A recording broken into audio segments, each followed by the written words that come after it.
بسم الله الرحمن الرحيم. الحمد لله رب العالمين، والصلاة والسلام على أشرف الأنبياء وخاتم المرسلين محمد وعلى آله وصحبه وسلم. رب اشرح لي صدري ويسر لي أمري واحلل عقدة من لساني يفقه قولي. برایانی بەڕێز و خۆشەویست، خوشکانی عزیز، سەلام و ڕەحمەتی خوای پەروەردگار لەسەر هەموو لایەکمان بێ. خوای پەروەردگار بەرچاوڕوونمان بکاتن، عاقبەت خێرمان بکات، سەربەرز و سەرفرازی دنیا و قیامەتمان بکات ئینشاء الله تعالی. پێم خۆشە لە کۆڕ و مناسبەی ئەمڕۆ هەڵوەستەیەک بکەین لەسەر پێگەی ئافرەت لە ئیسلام و غەیری ئیسلام و بەراوردێکی مێژوویی بۆی کە خوشکانمان بەرچاویان ڕوون بێتن و بە بەرچاوڕوونیەوە بڕیاری خۆیان بدەن و ئەو پەردەیەی کە عەلمانیەکانی کوردستان و غەیری کوردستانیش دروستیان کردووە لەسەر بیر و هۆشی خوشکان، ئەو پەردەیە لادەن و بە زانیاریەوە قسە بکەن و بە زانیاریەوە بڕیار بدەن. ئەو کاتەی پەشیمان نابنەوە لە بڕیارەکەی خۆیان ئەگەر بڕیارێکی تەندروست بێ. لەبەرەوەی کاتێک لە وڵاتان بە تایبەتیش لە وڵاتی خۆماندا 16 ڕۆژ دادەندرێن بۆ وەکو بڵێ دیفاع و بەرگریکردن لە ئافرەتان، کەچی ئەگەر تەماشەکەین لە دینی ئێمە هەموو ڕۆژێک خوای گەورە تەبارەک و تەعالا دایناوە بەرگریکردن نەک لە ئافرەتان، لە پیاوان، لە ئافرەتان، لە منداڵان، لە بەساڵات چوان جیای نەکردوونەوە. خۆی ئەو جیاکاریە کێشە و مشکلەی زۆر لە ناو کۆمەڵگە و مجتەمەعدا دروست دەکات. پێشەوەی کە بچمە سەر بابەتەکەم، خۆشەویستانم، پێم خۆشەوەتان پێ بڵێم بەڕاستی ئەو پێشێلکردنی مافی ئافرەتان لە هەرێمی کوردستان ئەتوانم بڵێم زادە و بەرهەمی ئیعلامی سەقەتی کوردیە، بەشێک لە ئیعلامی کوردی وای کردووە کە ئافرەتان تووشی ئەو زوڵم و ستەمە بکەن و هەندێک لە ڕێکخراوەکان وایان کردووە کە ئافرەتان لە ماڵەوە بێننە دەرەوە و هاتنە دەرەوەیان لە ماڵەوە هەڵس و کەوت و معاملەیەکی ناتەندروستیان پێ کردوون لەگەڵ کردوون کە بۆتە مایەی ئەزیەتدان و مایەی ناڕەحەتیکردنیان کە جێی داخە بەڕاستی. خۆشەویستانم، بابەتەکەم بەوە دەست پێ دەکەم کە پێگەی ئافرەت لە قورئاندا کە کەلامی خوایە، دوایە دێمە سەر 12 فەیلسوف و بیرمەندی ئەو وڵاتە زلهێزانە دەربارەی ئافرەت چیان گوتووە و کۆتاییش بەوە دێنم کە پێغەمبەری خوا عەلەیهی سەڵات وسەلام دەربارەی ئافرەتان چی فەرمووە. جارێ ئەومان لەبەرچاو بێ خوا تەبارەک و تەعالا کە خاڵقی کەون و کائیناتە، کە خاڵقی ئێمەیە، بەدیهێنەری ئێمەیە، لە هەموو فەیلسوف و بیرمەند و زانا و پرۆفیسۆر و ئەوانە چاکتر و باشتر ناخی عەبد و بەندەکانی خۆی دەناسێت و زانیویەتی و دەشزانێتن و دەشزانێت چ شتێک بە کەلکی عەبد و بەندەکانی دێ لە پیاوان و لە ئافرەتان. جارێ لەبەرەوە خوای پەروەردگار تەبارەک و تەعالا جیای نەکردوون، نەیفەرمۆ ژنان مەکوشن. ئەنی ئێستا دەبینی بەداخەوە لەسەر کەناڵەکان ئەنی ژنان مەکوژن، ئەدی پیاوان، ئەدی پیرەمێردان، ئەدی منداڵان، ئەدی ئاژەڵ و حەیوانات و ئەوانە. خۆ دەبی مافی هەمووی یەکێک لەوان هەمووی پارێزراو بێت. جا خوای گەورە پێشەوەی کە وەحی بۆ پێغەمبەر بنێرێ عەلەیهی سەڵات وسەلام، ئەگەر تەماشای مێژووکەن بە ئینسافەوە، جارێ ئافرەت لە زۆربەی زۆری حەزاراتی ئەو دنیایە، لە ناو ڕۆمەکان، لە ناو فارسەکان، لە ناو هیندۆسەکان، لە ناو هیندیەکان، بڵێ لە ناو فەڕەنسیەکان، ئەسڵەن ئافرەت بە مرۆڤ لە قەڵەم نەدراوە. ئافرەت وەکو شتومەکی ناوماڵ معاملەی دەگەڵدا کراوە و مای لە ناو عەرەبەکانیش مای شەرم و عەیبە بووە. لەبەرەوەش خوای پەروەردگار دەفەرمێ وإذا بشر أحد بالأنثى ظل وجهه مسودا وهو كظيم. یعنی کاتێک کە پێیان گوت بە خێزانت کچێکی بووە دەموچاوی ڕەش هەڵدەگەڕا، دەیگۆ ئەی هاوار قوڕی چێن دەرێ بەسەری خۆم، چۆن لەگەڵ کۆمەڵگە و مجتەمەع ڕوبەڕوو بمەوە کە تووشێ و عەیبە و عارە بووم. ئەوە معاملەیان لەگەڵ ئافرەتدا دەکرد. خوای گەورە تەبارەک و تەعالا ئەو شتانەی هەمووی گۆڕین، پێگە و مەکانەتێکی زۆر گەورەی بە ئافرەت داوە کە شایستەیەشتی، نەک بڵێ وەڵا شتێک بێ پێی بەخشرابێ حەقی نەبێ و شایستەی نەبێتن. ئافرەت زۆر بەنرخە، زۆر گەورەیە، بۆ چکە عەبد و بەندەی خوایە. چۆن ئینسان پیاو عەبد و بەندەی خوایە، ئافرەتیش عەبد و بەندەی خوایە، هیچ فەرق و جیاوازیەکیان نییە. کە خوای پەروەردگار دەفەرمێ ئین ئەکرەمەکم عند الله ئەتقاکم، ئاگاتان لێبێ مەبەستی پێ پیاو نین، مەبەستی پێ هەردوو ڕەگەزەکەیە. زۆرێک لە ئافرەتان پێش زۆرێک لە پیاوان دەکەونەوە. بەچی؟ بەوەی نا کە ئافرەتن، کە ژنن، کە کچن، نا، بەوەی کە چۆن عەبدایەتی و بەندایەتیان بۆ خوا ئەنجام داوە، چۆن بۆ خوا سوڵحاون. ئەو زۆر گرنگە ئینسان ئاگای لەو خاڵە بێتن. جارێ بۆی کە ئەو مەفهومە سەقەتە ڕاست کاتەوە خوای پەروەردگار لە ناو سەرگۆی زەوی، چونکە ئەو دینە بەس بۆ جەزیرەی عەرەبی نەهاتووە، ئەو دینە بۆ هەموو دنیا هاتووە، کۆتایی دینیشە، کۆتایی پەیامیشە. دەوی ئەو تێڕوانینە ڕاست کاتەوە.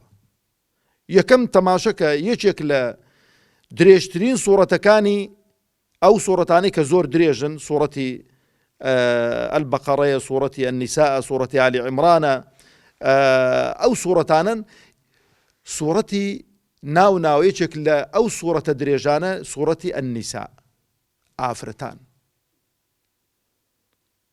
ئەوە یەک، ئەوە گرنگی چیە؟ گرنگی دانە بە ئافرەتان، بە خوشکانمان.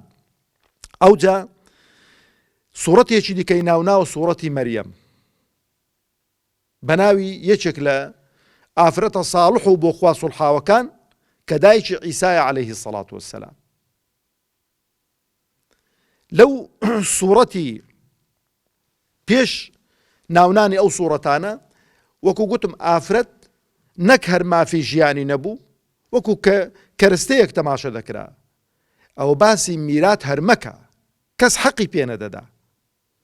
خوای پەروەردگار هاتووە دەستەبەرکردنی مافەکانی ئافرەتی لە قورئاندا دەستەبەر کردووە وەکو قورئان و وەکو ئایەت، حتا ڕۆژی قیامەت کە خوای پەروەردگار پێش قیامەت قورئانەکەی بەرز دەکاتەوە، ئەو ئایەتانە دەخوێندرێنەوە، بۆی کە ئافرەتان مافی خۆیان بزانن، حەقی مادی خۆیان بزانن لە دوای مردنی دایک و باوکیان.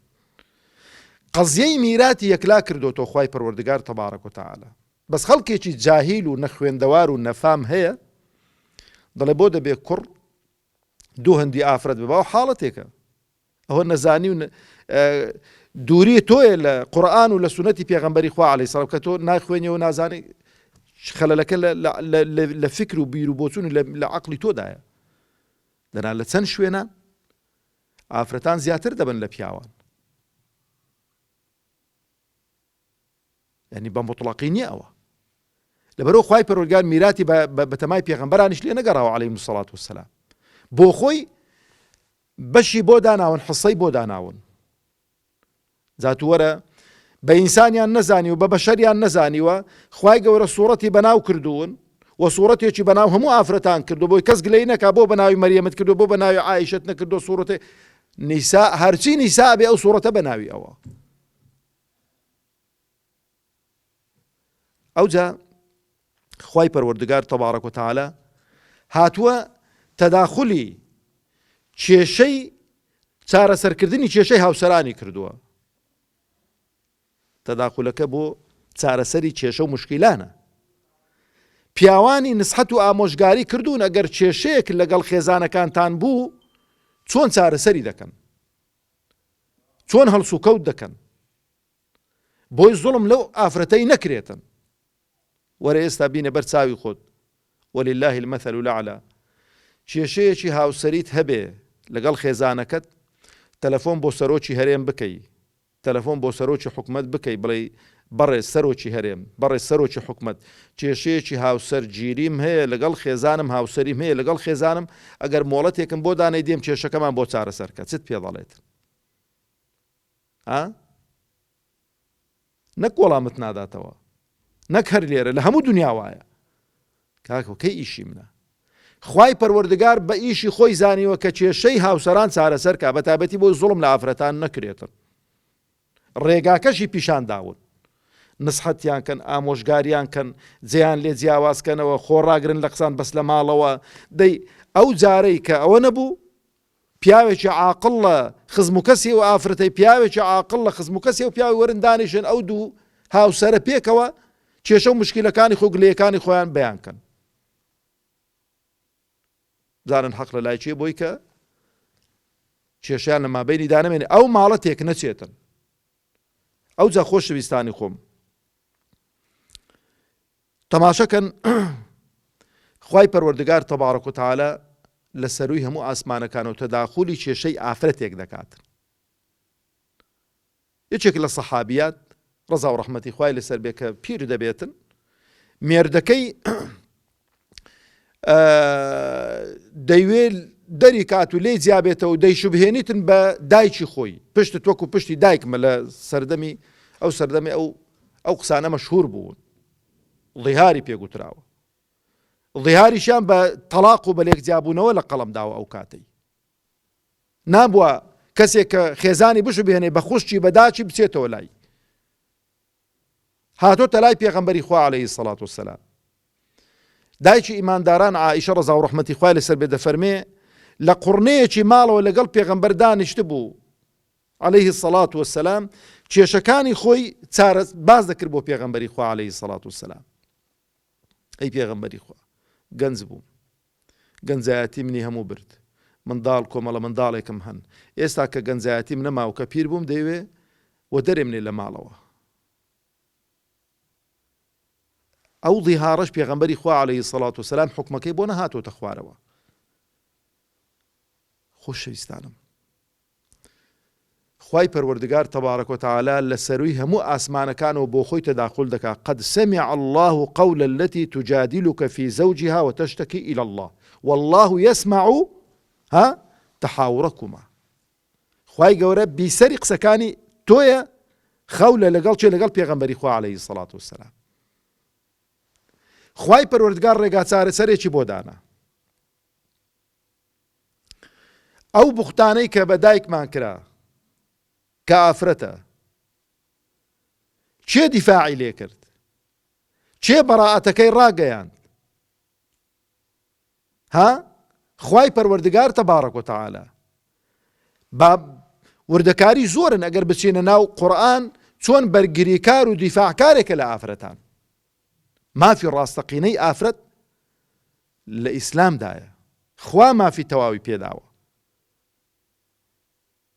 ئەو جا خۆشەویستانی خۆم، بابەتێکی زۆر قێزەون تەماشەکەن، مەسەلەی زینا کە یەکێکە لەو بابەتە زۆر قێزەونانەی کۆمەڵایەتی بەڕاستی و یەکێکە لە تاوانە گەورەکان.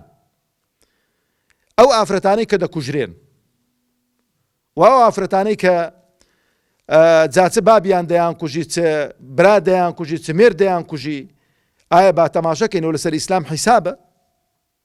حکمی ئیسلام چێ لەو جانب؟ ئەگە دەوڵەتی ئیسلامی بێتن، جارێ ئیسلام هاتووە ڕێگا چارەسەری داناوە بۆ هەموو ئەو ئینحیرافات و ئەو لادانانەی کە تووشی ئینسان دەبێتن.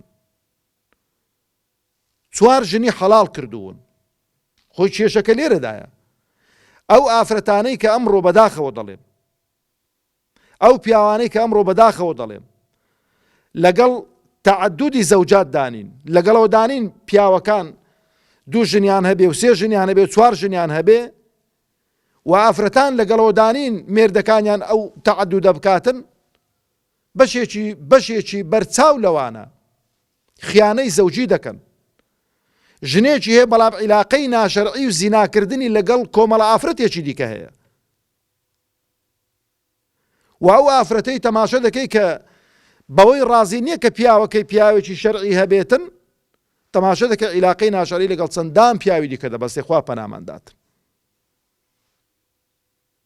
و ئەو کوشتن و ئەو زیندە بەچاڵکردن و ئەوانە ئیسلام و مسلمانان لێی بەرین.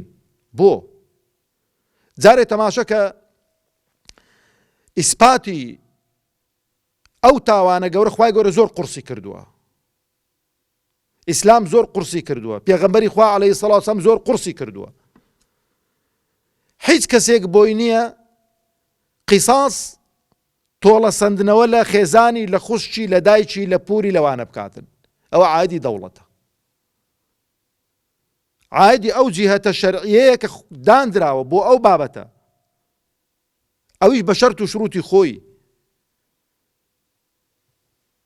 کەنجین تۆمەتی زینا ئیسپات دەبێتن، دەبێت 4 کەس بە چاوی خۆیان فعلەکەیان بینی بێ سوێن بخۆن کە فعلەکەیان بینیوە. دەبەخوا زۆر قورسە، لە ناو مسلمانان زۆر قورسە. تەماشای ئەو غاباتانە مەکە کە لە ئەوروپا وەکو حەیوانات و ئەوانە هەڵس و کەوت و معاملەت کە مسلمانین و کۆمەڵگەیەکی منحەط و فاسیدە. زۆر قورسە تا ئێستانەکە لە تاریخی ئیسلامی، لە مێژووی ئیسلامیەوە، لە سەردەمی پێغەمبەری خوا عەلەیهی سەڵات وسەلام تا 1400 ساڵ حیسابکە هیچ حاڵەتێکی زیناکردن عقوبەی بەسەر داجێبەجێ کرابێتن بە 4 شاهید ئیسپات نەبووە، ئیلا بۆ خۆی هاتووە ئاعترافی لەسەر خۆی کردووە، بۆ خۆی هاتووەتی پاکم کەنەوە، عقوبەکە چییە؟ دەیخۆم بۆی کە لە دوا ڕۆژدا خوای گەورە تەبارەک و تەعالا محاسەبەم نەکات. ئەگەر پیاوەکە مێردەکەی ئافرەتەکە بە چاوی خۆش زیناکە ببینێ، ئەمڕۆ هەر هیچەوە کە تەطبیقی شەریعەتی خوا ناکرێ، بۆت نییە بیکوژی، بشتیەوە ماڵەوە پەرژینێکی قایم بێ لە خوشکان و لە برایانمان، خوای گەورە شەڕەف و ناموسی هەموو لایەکمان پارێزراوکە، ئەو فعلەش ببینی بۆت نییە خێزانت بکوژی. یەک شتت بۆ هەیە 3 بە 3 تەلاقی لێ بچێتەوە ماڵی باوی. باش ئەوەی کە من دەڵێم مامەستا خڕ قورسە ونیە کابرا حاڵەتێکی وا لە بینی خۆی بێدەن کاتن لە سەردەمی پێغەمبەری خوا عەلەیهی سەڵات وسەلام ڕوح و گیانمان بە قوربانی بێ حاڵەتێکی ئاوا دروست بوو. کابرایەک چۆلای پێغەمبەری خوا فەرمووی پێغەمبەری خوا حاڵەتێکی ئاوان بینیوە، کابرایەک لای خێزانم بوو، چێشت شاهیدە، شاهیدەکان بێنە کەس کە وەڵا هەر ئەمن بینیمەوەی پێغەمبەری خوا. خوای گەورە بۆ چارەسەرکردنی ئەو بابەتە ئایەت دەنێریتە خوارەوە، کە ئایەت دەنێریتە خوارەوە ناڵێ بڕۆنە ئەو ئافرەتە بێنە ڕەزمیکەن، خۆ خوای گەورە دەزانێت کە وایە یان وانە بێتن. جوبریلی دەنار ئەگەر ئەوە لەوێ کۆتاییدا، بەڵام قەزیەکەش تەشریع دەبێ هەتا ڕۆژی قیامەت بمێنێتەوە. جوبریلی دەنار پێی دەگوی محەممەد عەلەیهی سەڵات وسەلام ئەو پیاوە زیناکەرەوە ئافرەتە زیناکەرەوە ڕەزمیان کەنیانەوەتە جەڵدیان لێدەن ئەگەر کچ و کوڕ بن. خوای گەورە تەبارەک و تەعالا بۆی کە بێتە ئەوەی هەر پیاوێک لەو لای هەستێتەوە تۆمەتی زیناکردن بە خێزانەکەی ئەوە نەکا، فەرموویتی بیان هێنن لە مەحکەمەی 4 جار دەبێەوە سوێند بخوا ئەو پیاوە کە تۆمەتی داوەتە پاڵژنەکەی خۆی. خۆشەویستانم، جاری 5ەم دەڵێ غەزەب و خەشم و قین و لەعنەتی خوام لێ بێگەر درۆ بکەم. ئەو جا بەوەی کۆتایی نایەتن، ئەوە نابێ بڵێ وڵا پیاوە کە سوێندی خوارد جاوەرنەوە ئافرەتەی بکوژن، نەوەڵڵا شتی وا لە شەریعەتی ئێمەدا نییە. ئەو جا دادە گیانوەرە جەنابیشت فەرموو بەرگری کار بە لە خۆت. ئەو ئافرەتە گەری ئەعترافی کرد عقوبەکەی دەکەوێتە سەر. ئەگەر ئەویش هەمان 4 جار مۆڵەتی سوێند خواردنی پێ دەدرێت، جاری پێنجەمیش دەڵێ غەزەبی خوا لە من بێتن ئەگەر ئەو پیاوە ڕاست کات. کۆتایی بە قەزیەکەی دێت، بەڵام لێک زیاد دەکرێنەوە، لێک تەلاق دەدرێن، چونکە ناکرێت ژیانی هاوسەرگیری بە شک و گومان و بە ئەوە بێتن بەڕاستی. ئەو بابەتانە بابەتی زۆر هەستیارن. ئەو 4 شاهیدە ئەگە کاوراک هیچ شاهیدیشی نەبوون، بۆ خۆی تۆمەتەکەی بۆ خێزانی خۆی دروست کرد، لێک زیاد دەکرێنەوە. کەواتە ئەوانەی کە ئەمڕۆ بەناوی ئافرەتان و دۆڵی دیفاعکردن لە مافی ئافرەتانیان خستۆتە ملی خۆیان قەناعەت بکەن، بەس دەیانەوەی ئافرەتان لە ماڵەوە دەربێنن بۆ مەرامی جنسی خۆیان، بۆ مەرامی شخصی خۆیان بەکاری بێنن. ناوی کەس نادەمە من. ئەلەو کوردستانی ئێمە چەندان مەسئول لەو حیزبە عەلمانیانە اغتصابی ئافرەتانیان کردووە، اغتصابی کچانیان کردووە، اغتصابی ژنی بە مێردیان کردووە. ئیوا هەیە پیاوەکەیان کوشتووە لە بەرەوەی ژنەکەی زۆر جوان بووە. ئەوە نەکی ئێستانەکە، ئەوە لە قەدیمیش بەخوا لە شۆڕشی شاخیش هیوا هەبوو. ئەمن دەڵێم کە ناو نادەم، دەنا ئێستاوە کە گوێی لە من بێدەزانێتن و حەقیقانە. پیاوەکەیان دەناردە مهمەیەک، دەیان ناردە شوێنێکی ژنەکەی بەرچاو بوو، لاقەی ژنەکەیان دەکرد. چێن ئەوانەی کە ئافرەت وەکو کاڵا تەماشە دەکەن، ئافرەت وەکو شتێک تەماشە دەکەن، ئافرەت وەکو حەز و دامرکانەوەی حەز و ئارەزوەکانی پیاو تەماشە دەکەن. خەڵکی عەلمانی و بێدینە، خەڵکێکە کە لە ئیسلام حاڵی نەبێ. دەنا موسڵمانان ئافرەت زۆر گرانبەهایە لە ناو ئیسلام و لە ناو موسڵمانان و وەڕێز لێگیرا و قەدر لێگیراوە. تەماشە دەکەی ئەو دینەی ئێمەیە کە کابرای بێدینیش پێیوە پابەندە. کاتێک کە دەچێت داخوازی ئافرەتێک، هەرچی پیاوە ماقول و ڕیسپی و خۆشەویستانی خۆتن کۆیان دەکەی و دەچێ ماڵی کابرایی، ئەو هەموو پیاوە ماقول و ڕیسپی و ناودارانە دەچی بۆ داواکردنی و ئافرەتە. ئەوەی کە نوێژنەکەریشە هەراواکە، ئەوەی کە باوەڕشی بە ئیسلامەکەی منە لە ناوی هەروە دەکاتن. ئەو پەڕی ڕێز و حورمەتی ئافرەتە. ئەوجا خۆشەویستانم بابێنە سەر ناوداران. ناپلیۆن هەمووتان گوێتان لێ بووە لە ناوەکەی زۆر بەی خەڵکی. طبعا ناپلیۆن قائیدێکی عسکەری و سیاسی فەڕەنسی بوو و ئەسڵی ئیتالی بوو، ئەسڵی ئیتالی بوو، بەڵام دوای هاتە فەڕەنسەی. ئەو پیاوە چ دەڵێتن دەربارەی ئافرەت؟ ئەوەی کە ئێستا مافی ئافرەت و ئەوانە هەڵیان گرتووە، خۆ شخصێکی عادی نەبووە. دەڵێ ئافرەت ئامێرێکە بۆ بەرەمهێنانی منداڵ، هیچی دیکەنا. کو مەعمەلێکە تێ جوچکەی هەڵدێنیتن، پرژینێکی قایم بێ لە دایکان و لە خوشکانمان. دەڵێ ئافرەت ئامێرێکە بۆ بەرەمهێنانی منداڵ و هیچی تر، حەق و حقوق و هیچی دیکەی نییە. ئەوجا چارلی چاپڵن کە پیاوێکی لە ئینگلتەرا لەدایک بۆ لە ساڵی 1889 دەڵێ ژن و سەگ و منداڵ باشترین ئەکتەرن، هەر چواری پێکۆ شوبهاندوون. ئەوە حورمەتی وان بۆ ئافرەت. شکسپیر کە ویلیام شکسپیر زۆر مەشهورە، ساڵی 1564 لەدایک بووە، بە ئافرەت دەڵێ ئەی بێهێزەکە ناوت ئافرەتە. ئافرەتیان لا زۆر بێهێز و سووک و ئەوە بووە. ڕۆسۆ، جان جاک ڕۆسۆ کە یەکێکە لە فەیلسوفەکان کە لە ساڵی 1712 لەدایک بووە، دەڵێ ئافرەت پرچی درێژە بەڵام ئەقلی کورتە. ئەو ئەوروپایی کە ئێستا دەیبینن کە ئاوە بە بێڕێزی تەماشای ئافرەت دەکەن، ئێستاشی لەگەڵدا بێ ئاگاتان لێبێ ها.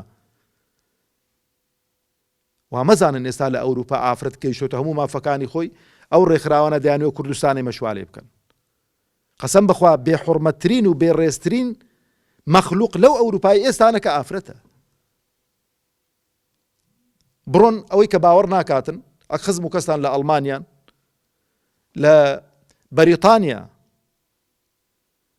شوێنی وای لێیە جادە لەو سەری بۆ سەری چۆن ئێستانەکە بووکەش و شەو ئەوانە لە جامخانە دادەندرێنشتی جوان باە ئاوە ئافرەت بەڕوت و قوتی لە جامخانە دانراوە بۆی کە کابرا بچێ معاملەی خۆی لەگەڵ بکە و تەماشای بکە و بسوڕێت و داخوا بە چەندی کاری سیکسی لەگەڵ دەکات بەداخەوە. ئەوە لەژێر تەسیری ئەو فەیلسوفانن ئەو بیرمەند و هۆشمەندانن ئەوە تەماشای ئافرەتانیان کردو. ئەوانە ڤۆڵتێر دەڵێتن ئافرەت هەڵەیەکی سروشتە، یعنی وەکو بڵێ لە پلانی دەچکاون قەناعەتیان بە خالیق و بە وجودی خالیق و بەوانەیە کو کابرا دەڵێن لە پلێم دەرچوو، ئەوە لە پلان دەرچوون نیە، هەڵەی سروشت نییە، ئەوە خوا خەڵقی کردووە و خوا ڕێزی لێناوە، خوا حورمەتی گرتووە. ئەتوو بۆ خۆت عەیبە پیا و قسەیەک بکا کە بۆ خۆی کوڕی ئافرەتێک بێتن. ئێمە شانازی بە ئافرەتانمانەوە دەکەین، شانازی بە دایک و خوشکانمانەوە دەکەین. هەموو پێغەمبەران عەلەیهیمو سەڵات وسەلام کوڕی ئافرەتان بوون. پێغەمبەران عەلەیهیمو سەڵات وسەلام ئافرەتەکان پاڵپشتی باش بوون بۆیان. ئەو دەڵێ هەڵەی سروشتە دروست کراوە بۆچی؟ بۆ داخوازیەکانی پیاو. لەبەرەوەش ئێستا تەماشەکە لە ئەوروپا بەس ئافرەتیان بۆ ئەوی قەبوولە بۆ دامرکانەوەی حەز و ئارەزوەکانی پیا و هیچی تر. لەبەرەوە ڕۆژانە بڕۆ سەر سایتەکان ڕۆژانە بە هەزاران ئافرەت ئیغتیساب دەکرێت لە وڵاتانە. دەیانوێت ئەو وڵاتی ئێمە شوالێ بکەن. چۆن ئێمە خێر و خۆشی لە خۆ ببینین؟ ئاخر چاویان بەرای نایە، قەناعەتیان نایەت. ئەمە لە خێر و خۆشی دابین لەو عائیلە و خانەوادە ئەوانە دابین، ئەوانش ئاوا وەکو حەیوانات پەرژینێکی قایم بێ مامەڵە لەگەڵ ئەوانە بکەن، چونکە لەوێن دەرێ خانەوادە و کۆمەلگە هەڵوەشاوەتەوە بەڕاستی. ئەوجا بێرنارد شۆ دەڵێ ئافرەت لە یەک کاتدا 77 ڕەئی هەیە. یعنی چی؟ یعنی ئافرەت هیوانیە کە هیچی لێ وەربگری، هیوانیە کە مەسەلەن ڕێزی لێ بنێ، حورمەتی لێ بنێ، ڕەیەکانی جێ هەڵوەستەنین، متەڕەدیدە لە ڕەیەکانی. ئەوجا نیچە دەڵێ ئەگەر چوویە لای ژن دەبێت قامچیت پێ بێتن، کەوەش یەکێکە لە بیرمەندە ئەڵمانیەکان و یەکێکە لە عەمالیقەی فەلسەفە و ئەوانە. ئەو پیاوە لە ئەسڵی لە یۆنان لەدایک بووە، ئەوەیە دەڵێ کە چووی بۆ لای ئافرەت دەبێت قامچیت پێ بێتن، چۆن تەشبیه نەبێ کابرا دەچێتە لای ئەسپ و ئەوانە مەسەرن بۆی کە زەرەری پێ نەگەینن قامچی لەگەڵ خۆ بە ئەوە معاملە لەگەڵ ئافرەت دەکەن. ئەوانە ئەرستۆ بۆ ئەوەی لە شەڕی ئافرەت دوور بیت هەمیشە قەرزدار بە، بۆ ئەوەی لە شەڕی ئافرەت دوور بیت هەمیشە قەرزدار بە، یانێگە پارەیەکت پێشک بباتنەوە تووشی بەڵاو موسیبەتت دەکاتن.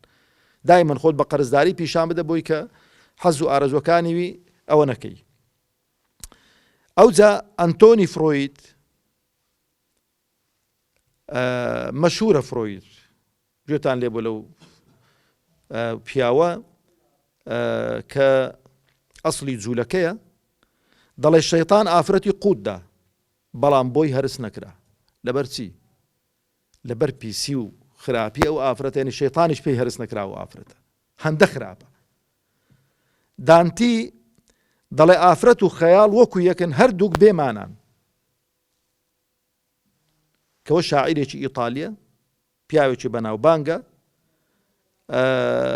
دەڵێ ئافرەت و خەیاڵ وەکو یەکن هەردووک بێمانان، یعنی هیچ مانایەکیان نییە، بۆ خەڵق کراون، بۆ حوزوریان هەیە وجودیان هەیە لێ حاڵی نییە. شۆبنهاوەر دەڵێتن ئافرەتی جوان ژیان لەگەڵی نابوتیە. چونکە ئەوان خەڵکەکە بە دوای چەوە بە دوای حەز دامرکانەوەی حەز و ئارەزوەکانە، یەکابرا ئافرەتێکی جوان هەبێ قوڕی وەسەری دەبێت. ئەوجا تۆماس فیلەر دەڵێ ئافرەت چەند جوانە ئەوەندە بێعەقڵە. پەرژێرێکی قایم بێ لەو دایک و خوشکانەی خۆمان، ئەوە لەسەر ئافرەتەکانی خۆیان جێبەجێ دەبێت. دەبووە ئەو ئافرەتە ڕۆژ ئاواییانە، ئەوروپیانە، ئەمریکیانە، ئەگەر ئەوانە ئاشنابان بە ئەو فەیلسوف و بیرمەندانەی خۆیان دەبووە هەمویان موسڵمان ببانە. کە دەی تەماشای پێغەمبەر کە عەلەیهی سەڵات وسەلام. پێغەمبەر چ دەفەرمێ عەلەیهی سەڵات وسەلام دەربارەی ئافرەت؟ دەڵێ دنیا خێر و خۆشیە، گەورەترین خۆشی دنیا ئافرەتێکی چاک. دەتەماشک بەراوردی کە بە قسەی ئەو بیرمەندانە. ئەو جا دەفەرمێ پێغەمبەر عەلەیهی سەڵات وسەلام لە ئافرەتان مەدەن ئەگەر بە گوڵیش بێت. گوڵ نەک بە سیواک. ئێستا خەڵکێک دەڵێ پێغەمبەر فەرمی بە سیواکی دێتن، ئەسڵ و ئەساسی نییە. پێغەمبەر دەفەرمێ عەلەیهی سەڵات وسەلام لە ئافرەتان مەدەن ئەگەر بە سیواکیش بێ. پێغەمبەر لە ژیانی خۆیدا عەلەیهی سەڵات وسەلام لە هیچ خێزانێکی نەداوە، لە هیچ ئافرەتێکی نەداوە، بەڵکو لە شەڕ و جیهادیشدا پێغەمبەری خوا عەلەیهی سەڵات وسەلام بە هاوڵانی فەرموو ئافرەتان نەکوژن، ئافرەتان مەکوژن. حورمەتی ئافرەتی زۆر گرتووە پێغەمبەری خوا عەلەیهی سەڵات وسەلام. ئەو جا پێغەمبەر عەلەیهی سەڵات وسەلام لە وتاری ماڵ ئاواییدا دەفەرمێ دەنجی پیرۆزی بەرز کردەوە. پێغەمبەر عەلەیهی سەڵات وسەلام فەرمووی ئافرەتان ئەمانەتی پەروەردگارن بۆ ئێوە. تەماشەکە ئەو قسە زۆر گەورەیە. کەسێک ئەمانەتێکت لە کندا دەنێتن، تو ئەو خوای ئەو ئەمانەتە چۆن دەپارێزی؟ ئەو ئەمانەتە ئەدەگەر خوا بێ، خوا ئەمانەتەکەی لە لای تۆ داناوە، ئافرەتان ئەمانەتی پەروەردگارن لای ئێوە، ئاگاتان لێیان بێتن. ئەو جا پێغەمبەر عەلەیهی سەڵات وسەلام دەفەرمێ کە بەڕاستی بۆ کوڕان نەگوتراوە ئەوە، هەر کەسێک دوو کچ بەڕێزەوە بەخێو بکاتن، پەروەردەیەکی چاچیان بکات، تاشوو دەکەن، ئەوە من زامنی بەهەشتی بۆ دەکەم. لای ئێمە ئافرەتان دەبنە مایەی چوونە بەهەشتی باوکانیان، براکانیان، مێردەکانیان. چکە ئەو مێردە کچی هەن، کچەکانی پەروەردەکە دەچێتە بەهەشت، برا باوی نەمێنێتن خوشکان پەروەردەکە دەچێتە بەهەشت. بۆ ئێمە نیعمەتن ئافرەتان، جێڕێز و حورمەتن ئافرەتان. ئەو جا دەفەرمێ نەرمونیان بن بەرامبەر شوشەکان. پێغەمبەری عەلەیهی سەڵات وسەلام ڕیفقا بالقەواریر، ئافرەتی وەکو شوشە تەشبیه کردووە، شوشە چەند ناسکە دەشتێ، ئاگادار بن مەیان شتێنن، دڵیان مەڕەنجێنن. ئەو جا پێغەمبەری خوا عەلەیهی سەڵات وسەلام دەفەرمێ باشترینی کەسەکان لە ئێوە، باشترین پیاوەکان لە ئێوە چێن؟ ئەوانەی کە بۆ خێزانەکانیان باشترینن. با مسابقە بکەین بینە باشترین ئینسان بۆ خێزانەکانمان باشترین بین. ئەو جا دەفەرمێ پێغەمبەری خوا عەلەیهی سەڵات وسەلام ئافرەتان برایانی پیاوانن، شەقائق الڕیجال، جیاواز نین. ئەمن زۆر جار گوتومە، نە پیاوەتی شەڕەفە، نە ئافرەتی شەڕەفە، نە پیاوەتی عەیب و عاریە، نە ئافرەتایەتیش عەیب و عاریە. خوای گەورە ئێمەی خەڵق کردوین وەکو ئینسانێک، وەکو بەنی ئادەمێک، هەندێکی کردوین بە پیاو، هەندێکی کردوین بە ژن، بەڵام لەسەر ئەساسی پیاوەتی و ژنایەتی پاداشت وەرناگرینەوە، لەسەر ئەساسی چاچی و باشیمان و پەیوەستبوونمان بە شەریعەتی خوای پەروەردگار تەبارەک و تەعالا پاداشت وەردەگرینەوە.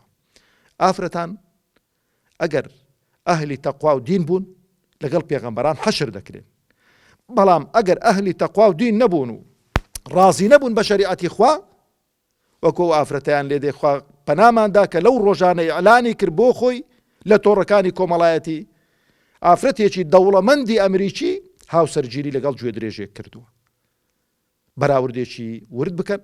خوا زیارم خوای گەورە عاقبەت خێرمان بکە، چاکمان بکە، باشمان بکە هەموو لایەک، و ڕێز و حورمەتی ئێوە خوشکانی بەڕێز بەس لە ئیسلام پارێزراوە. والسلام عەلەیکم ورحمة الله وبركاته.